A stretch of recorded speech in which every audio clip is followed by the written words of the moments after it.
In this lecture, we will discuss about refraction through prism.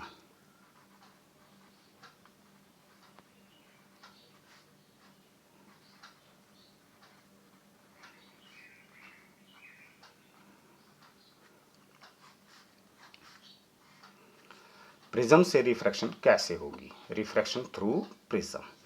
मान लीजिए ये हमारे पास एक प्रिज्म है,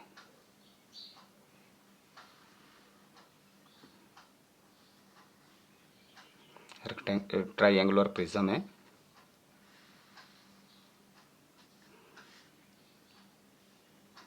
सपोज ए बी सी एक प्रिज्म है।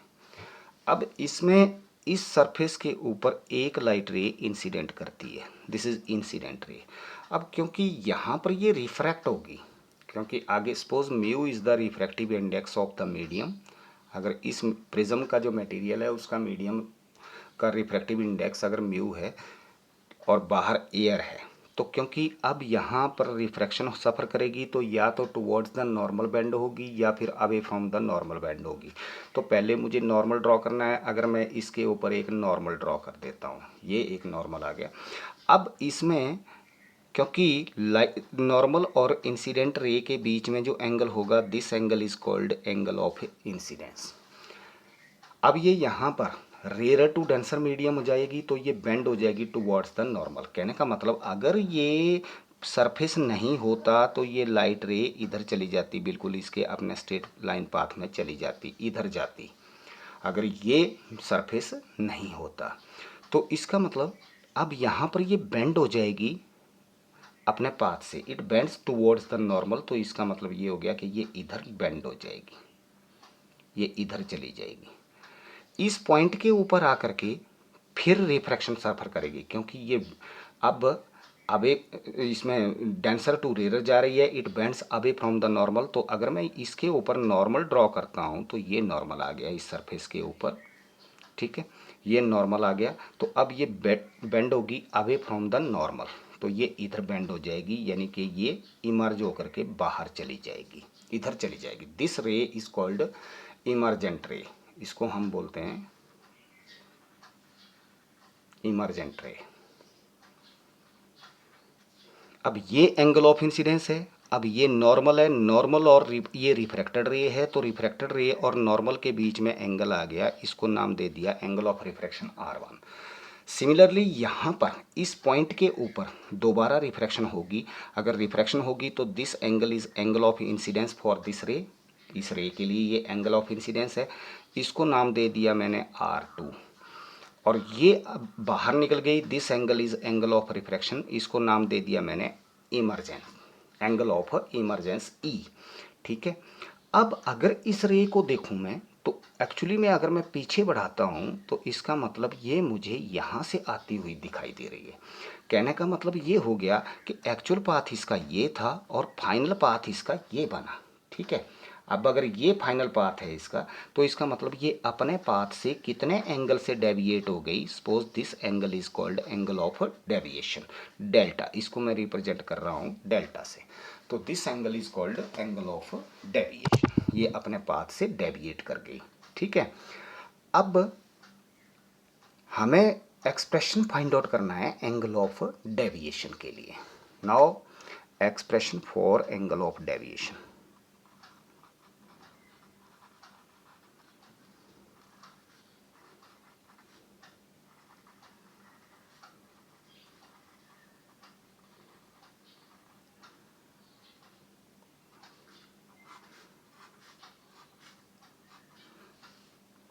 मान लीजिए ये कोई पॉइंट मैंने L ले लिया और ये कोई पॉइंट M ले लिया। इस पॉइंट को सपोज P मान लिया और इस पॉइंट को मान लो मैंने O मान लिया, ठीक है। अब मुझे निकालना है एक्सप्रेशन डेल्टा के लिए।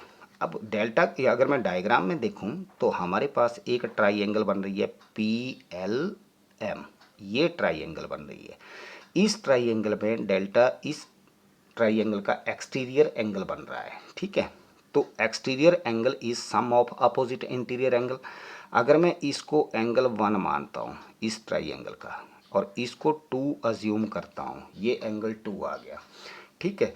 देन फ्रॉम ट्राइंगल PLM, मुझे डेल्टा के लिए फाइंड आउट करना है डेरिवेशन, ठीक है, इंपॉर्टेंट डेरिवेशन है ये। तो from triangle PLOM,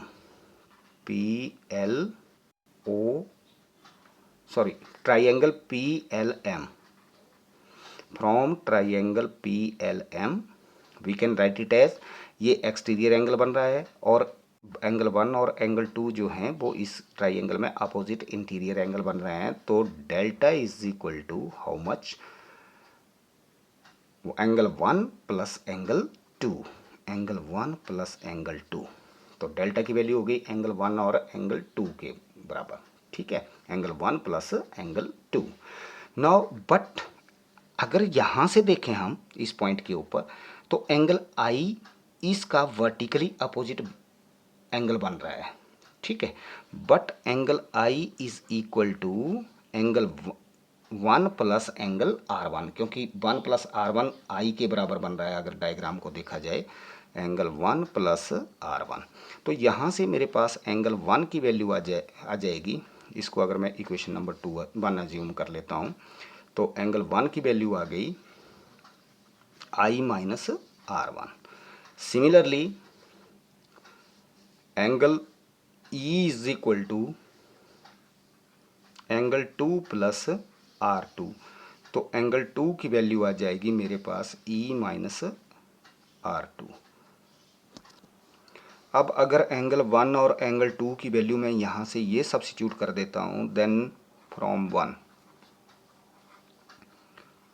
delta is equal to I की वैल्यू आई मेरे पास, सॉरी, अब एंगल 1 की वैल्यू आई माइनस R1 और एंगल 2 की वैल्यू आई E माइनस R2। तो प्लस एंगल 2 एंगल 2 की वैल्यू आ गई E माइनस R2, और this can be written as, इसको हम लिख सकते हैं delta is equal to I plus E minus, अगर इसमें से कॉमन निकाल लिया जाए तो R1 plus R2, I plus E minus R1 plus R2, ये आ जाएगी डेल्टा की वैल्यू।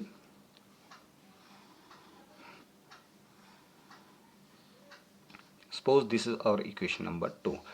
अब हमें आई ई और R1 R2 की वैल्यू कैलकुलेट करनी है, ठीक है। तो अगर हम इस ट्राइंगल को देखें, ट्राइंगल LOM, ये ट्राइंगल बन रही है मेरे पास LOM। Now from triangle LOM we can write it as, क्योंकि ट्राइंगल के तीनों एंगल का जो सम है वो 180 डिग्री होगा। अगर तीनों एंगल का सम 180 डिग्री है, then we can write it as R1 plus R2, R1 plus R2 plus angle O is equal to 180 degree, और R1 plus R2 is equal to how much, 180 minus angle O। Let this is our equation number 3। ये हमारे पास equation number 3 आ गई। Now if we look at the quadrilateral ALOM, now from quadrilateral ALOM,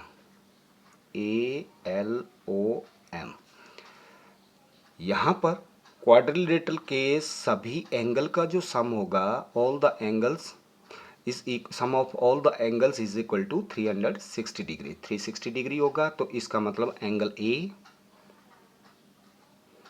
plus ये complete angle L बोल देता हूँ मैं इसको, एंगल L प्लस ये कंप्लीट एंगल O प्लस ये वाला कंप्लीट एंगल M, इसको मैं M नाम दे देता हूँ। तो इसका मतलब angle M is equal to 360 degree, ठीक है।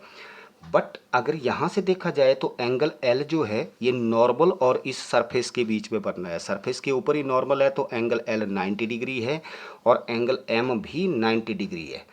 But angle L plus angle M is equal to 90 plus 90 हो गया 180 डिग्री। ये भी angle L is equal to angle M is equal to 90 degree each. ये दोनों 90 डिग्री है, एंगल एल और एंगल एम जो है वो 90 डिग्री के बराबर है, क्योंकि नॉर्मल है ये सरफेस के ऊपर। अब ये अगर 90 आ गए तो angle L plus angle M हो गया 180 डिग्री। तो angle A plus angle O is equal to L plus M 180 degree. 180 को इस तरफ ले जाइए तो ये बन जाएगा 360 माइनस 180, यानी angle A is equal to कितना बन जाएगा 360 माइनस 180, 180 आ जाएगा। और एंगल ओ को ले गया मैं दूसरी तरफ, angle O. Suppose this is our equation number 4। ये हमारे पास एंगल ए की वैल्यू आ गई 180 माइनस ओ। अब अगर हम इक्वेशन नंबर 3 और इक्वेशन नंबर 4 को देखते हैं, इक्वेशन नंबर 3 थी हमारे पास R1 plus R2 is equal to 180 minus O, और यहाँ से ए की वैल्यू आई 180 माइनस एंगल ओ। ये भी 180 माइनस एंगल ओ की वैल्यू है, ये भी 180 माइनस ओ की वैल्यू है। तो एंगल ए की वैल्यू आ जाएगी R1 प्लस R2, यानी फ्रॉम 3 एंड 4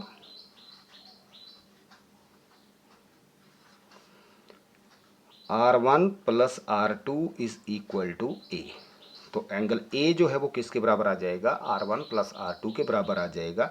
अगर मैं R1 प्लस R2 की वैल्यू ए लिखता हूँ तो मेरे पास डेल्टा की वैल्यू आ जाएगी, delta is equal to I plus E minus A. This is the actual derivation for the angle of deviation. ठीक है, ये आ गई हमारे पास value, delta is equal to I plus E minus A. तो हमारे पास डेल्टा की value I plus E minus A. Suppose this is our equation number 5। अब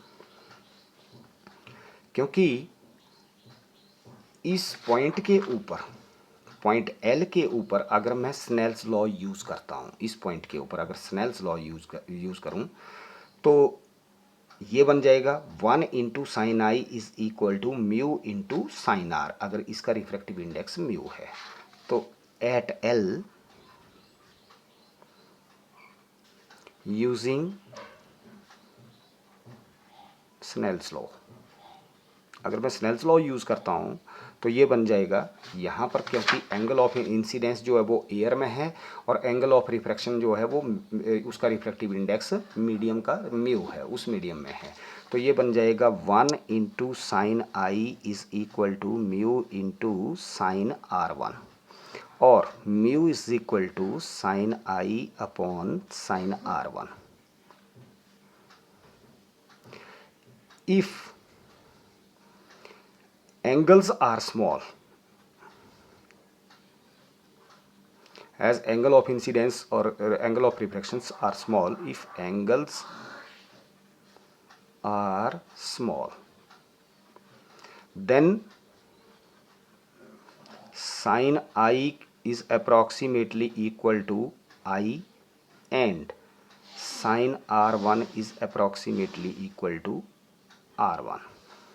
अगर ये एंगल ऑफ इंसिडेंस और एंगल ऑफ रिफ्रैक्शन स्मॉल है तो उस केस में एंगल आई जो है वो साइन आई जो है वो आई के बराबर हो जाएगा अप्रॉक्सीमेटली, और आर जो है वो R1 जो साइन R1 जो है वो R1 के बराबर हो जाएगा। Equation can be written as mu is equal to I upon R1 और I is equal to mu into R1। ये आई की वैल्यू आ गई। Similarly using Snell's law at point M, अगर मैं एम पॉइंट के ऊपर स्नेल्स लॉ यूज करता हूं तो ये बन जाएगा हमारे पास E angle E is equal to mu into R2। अगर हम यहाँ पर एम पॉइंट के ऊपर स्नेल्स लॉ यूज़ करते हैं तो एम पॉइंट के ऊपर स्नेल्स लॉ आ जाएगा, यहाँ पर यूज़ किया जाए तो mu into R2 is equal to mu into sine R2 is equal to sine E. यानी कि mu R two is equal to sine mu R two is equal to E, ये आ जाएगा हमारे पास। तो mu R two is equal to E, ठीक है। अब अगर मैं आई और ई की वैल्यू यहाँ सब्स्टिट्यूट करता हूँ तो डेल्टा की वैल्यू बन जाएगी हमारे पास delta is equal to I plus, I की वैल्यू आई प्लस ई था, तो mu into R one plus mu into R two minus A, और this can be written as mu into R one plus R two minus A, और which is equal to, but R one plus R two हम A के बराबर prove कर चुके थे, तो mu A minus A, या फिर इसकी वैल्यू आ गई mu minus one into A.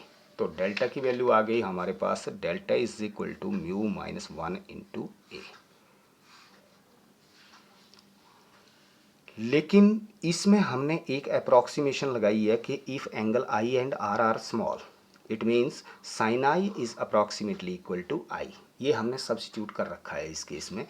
तो ये फॉर्मूला केवल तभी वैलिड होगा अगर एंगल ऑफ जो रिफ्रैक्टिंग एंगल हैं दे आर वेरी स्मॉल, यानी कि they are less than, they should be less than 10 degree. तो दिस रिलेशन, अगर मैं इसको इक्वेशन नंबर 6 बोलता हूँ, तो relation you can write here relation 6 can be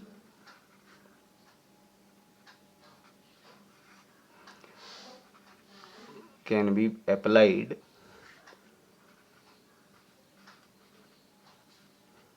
only when refracting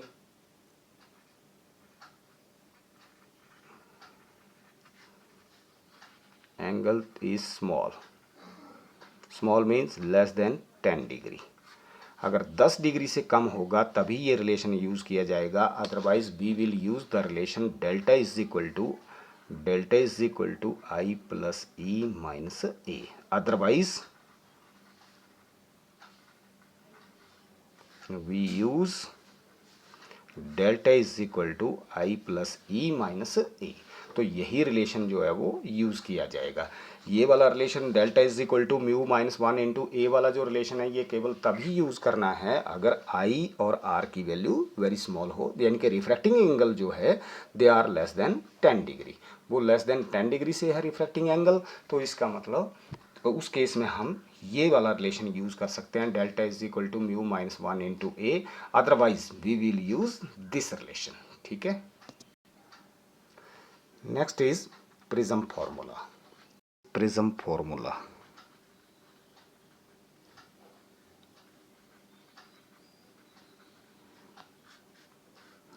अब हमने डेल्टा के लिए वैल्यू कैलकुलेट करी, delta is equal to I plus E minus A, ये वैल्यू हमने कैलकुलेट करी डेल्टा के लिए।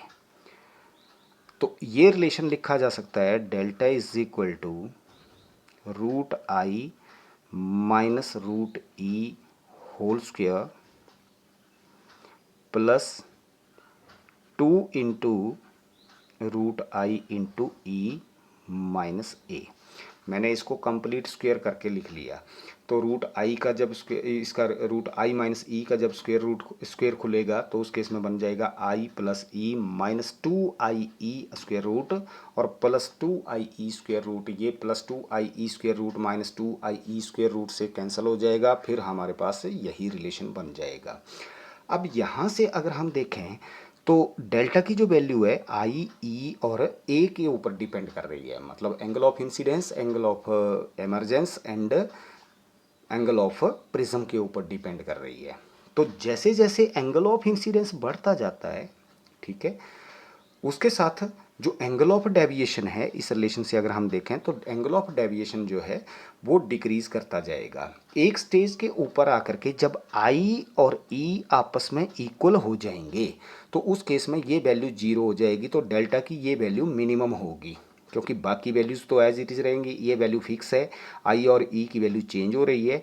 तो इसका मतलब जब, क्योंकि ये स्क्वायर है इसका, जब आई की वैल्यू बढ़ेगी ए की वैल्यू भी चेंज होगी, तो अल्टीमेटली एक स्टेज के ऊपर आकर के जब आई की वैल्यू ई के ऊपर हो जाएगी तो डेल्टा की वैल्यू मिनिमम हो जाएगी। That deviation is called minimum deviation, ठीक है।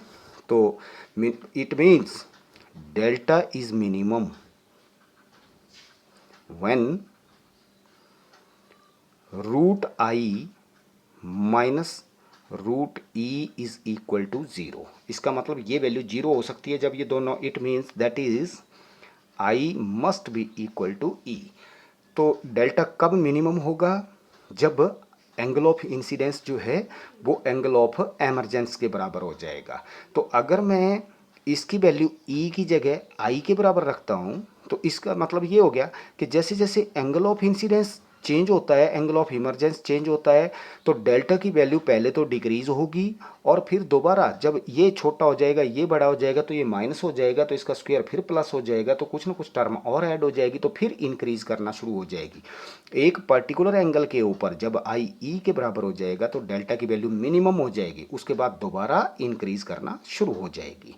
तो इसका मतलब डेल्टा मिनिमम की वैल्यू कितनी आ जाएगी? डेल्टा मिनिमम के लिए मैं यहाँ m लिख देता हूँ। Delta m is equal to I plus I, क्योंकि आई ई के बराबर हो जाएगा। Delta is minimum when I is equal to E. ठीक है, मेन रिलेशन ये आ गया।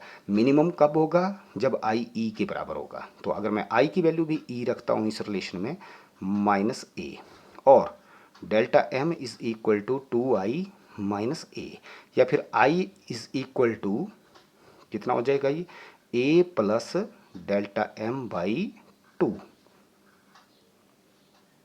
आई की वैल्यू आ गई मेरे पास a plus delta m by to.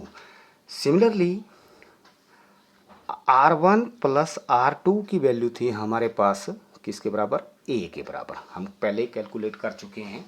R1 plus R2 is equal to a। Now when I is equal to e, जब एंगल ऑफ इंसिडेंस जो है वो एंगल ऑफ एमरजेंस के बराबर होगा। कहने का मतलब जब ये एंगल इस एंगल के बराबर हो जाएगा तो ये एंगल इस एंगल के बराबर होना चाहिए। तो इसका मतलब ये हो गया R1 must be equal to R2। When I is equal to E then R1 is equal to R2। Suppose this is equal to R। अगर मैं इसको R लिख देता हूँ तो ये बन जाएगा 2R is equal to A। इस इक्वेशन में सब्स्टिट्यूट करने के बाद 2R is equal to A, R is equal to A by 2। तो अगर मैं स्नेल्स लॉ यूज़ करता हूँ तो स्नेल्स लॉ क्या बन जाएगा? Mu is equal to sine I upon sine R. किसी भी पॉइंट के ऊपर यूज़ कर लें। अगर मैं यहाँ एल पॉइंट के ऊपर यूज़ करता हूँ तो mu is equal to sine I upon sine R. ठीक है, तो अगर मैं sine I upon sine R, अब आई की वैल्यू ये रख दें, then mu can be written as sine A plus delta M by two divided by sine A by two. This is prism formula. ये आ गया हमारे पास prism formula. Mu is equal to sine A plus delta M by two upon sine A by to. लेकिन ध्यान रखिएगा ये कब होगा? जब मिनिमम डेविएशन होगी। ये फॉर्मूला केवल मिनिमम डेविएशन के ऊपर अप्लाई किया जाएगा। तो mu is equal to sine A plus delta M by two. तो अब आई और एंगल ऑफ इंसिडेंस और डेल्टा के साथ रिलेशन कैसा रहेगा? ग्राफिकल रिलेशन अगर हम ड्रॉ करते हैं तो ग्राफिकल रिलेशन कैसा आ जाएगा? इधर अगर हम आई लेते हैं और इधर डेल्टा लेते हैं, delta is the angle of deviation.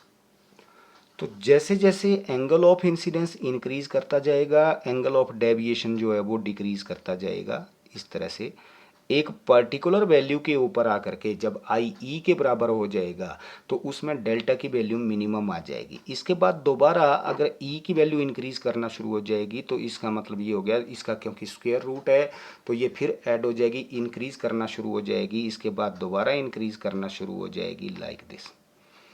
तो डेल्टा की वैल्यू पहले तो डिक्रीज करेगी और फिर जैसे जैसे एंगल ऑफ इंसिडेंस बढ़ता जाएगा एक पर्टिकुलर एंगल ऑफ इंसिडेंस के ऊपर इसकी वैल्यू मिनिमम हो जाएगी। This angle of deviation is called minimum deviation.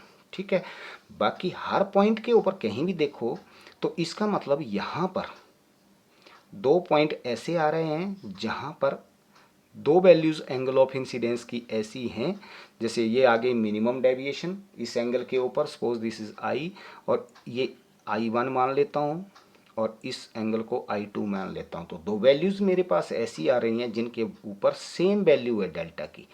चाहे आप यहाँ ले लीजिए तो यहाँ भी दो वैल्यूज़ एंगल ऑफ इंसिडेंस की ऐसी आएंगी जहाँ पर सेम वैल्यू होगी एंगल ऑफ मिनिमम डेविएशन की, सॉरी एंगल ऑफ डेविएशन की। लेकिन any angle of minimum deviation एक यूनिक वैल्यू के ऊपर एंगल ऑफ डेविएशन मिनिमम हो जाएगा, ठीक है।